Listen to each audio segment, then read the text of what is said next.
We're good. Okay, so hi, I'm Julie. I'm Greta. I'm Steve. I'm Ben. And I'm Jasmine. So we chose to do our presentation on the cars of the future, and this is the car that we see in the year 2050. So before we start, I was just wondering if anybody knew how many accidents, like people die per year because of cars. 100? 100 people die per year. Oh, for your 500,000. Not quite. I was guessing. Any other guesses? 30,000. Yeah, it's actually 30,800. So, and if we have the car of the future, it would, well, Greta will go into that. So you may be asking yourself, how safe is this technology in regards to the car of the future? ConsumerReports.org states that 90% of car accidents are caused by human error. So I'll go into the current safety and then the 2050 safety. Currently, vehicle safety is related to its technology, such as V2V or vehicle-to-vehicle communication systems that are implemented in cars. They allow cars to communicate with each other while on the road. Google has made the hands-free car, but current laws limit the hands-free aspect. So the person needs to be able to control the car in order for it to be legal as of right now. But by 2050, hands-free driving will become more common, not to mention potential technological advancements in the future. Human error will be a thing of the past, and highways will be more cohesive, decreasing collisions, and ultimately saving lives. Alright, so for the technology aspects, there are current technologies in our modern day cars that are going to be implemented into the car of the future. Some of these include like parking assist, blind spot monitoring, even like assisted braking when your car spots a car that's stopped and you haven't. Things like that are kind of baby stepping towards the actual automotive car. So how it works. So this picture right here is how the car of the future sees the world around it.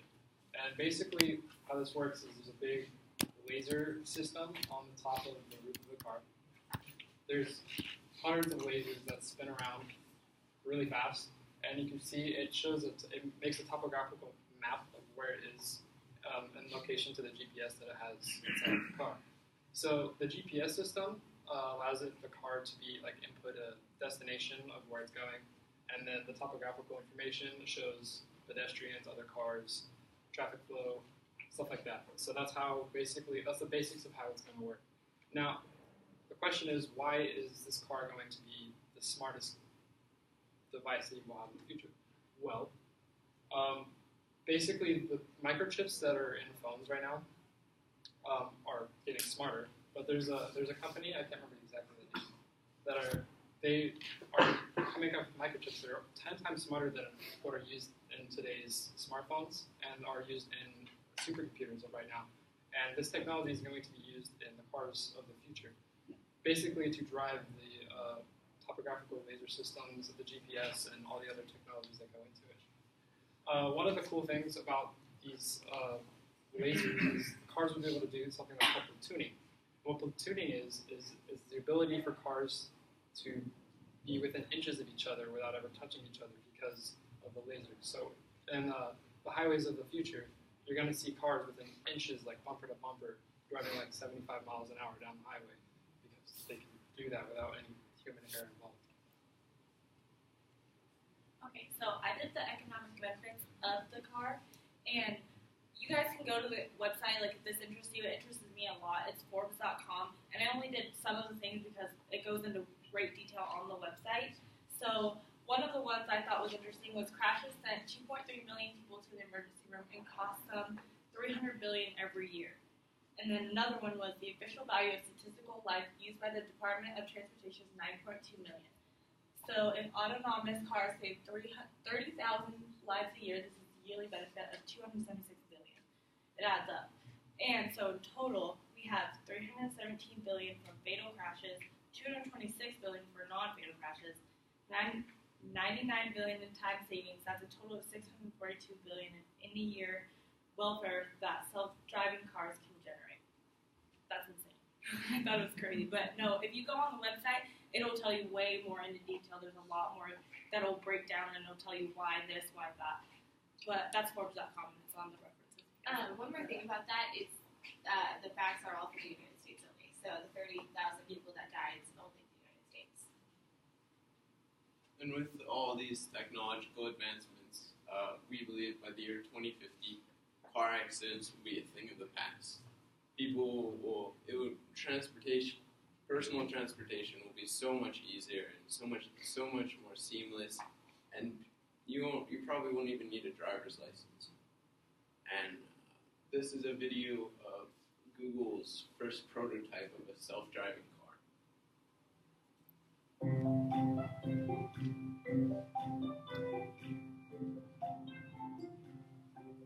Today, we have something extra special for you guys, and you guys will be some of the first people outside of our team and outside of Google to ever drive it.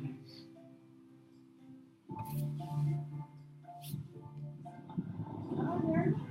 Oh, isn't that cute?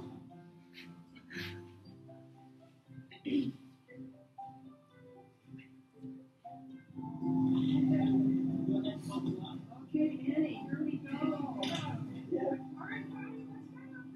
There's no steering wheel anymore. That guy's blind. It was a big decision for us to go and start building our purpose-built vehicles for us. And really, they're prototype vehicles.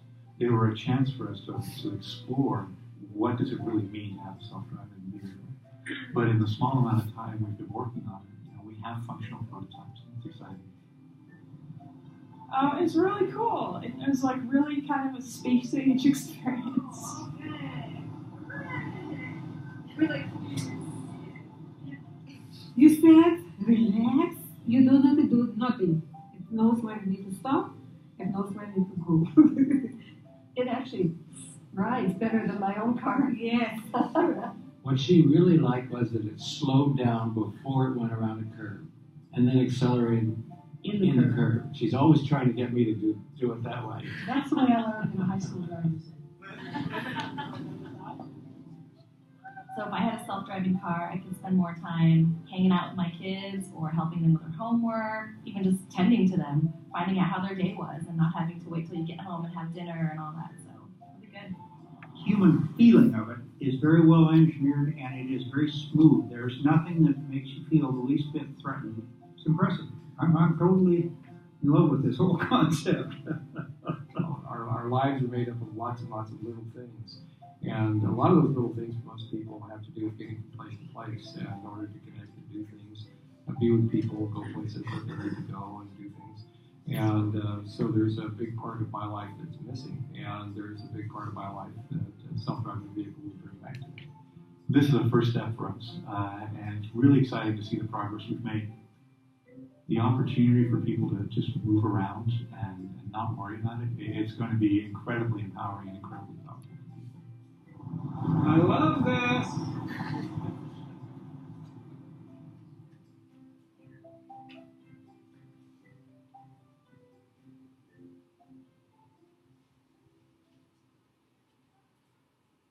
And so that's a preview of what Google's working on.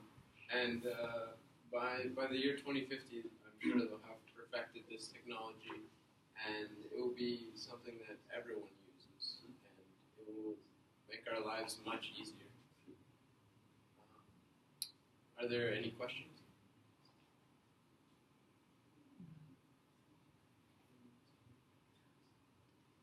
Because of the Google car, like we saw this and it kind of gave us the idea.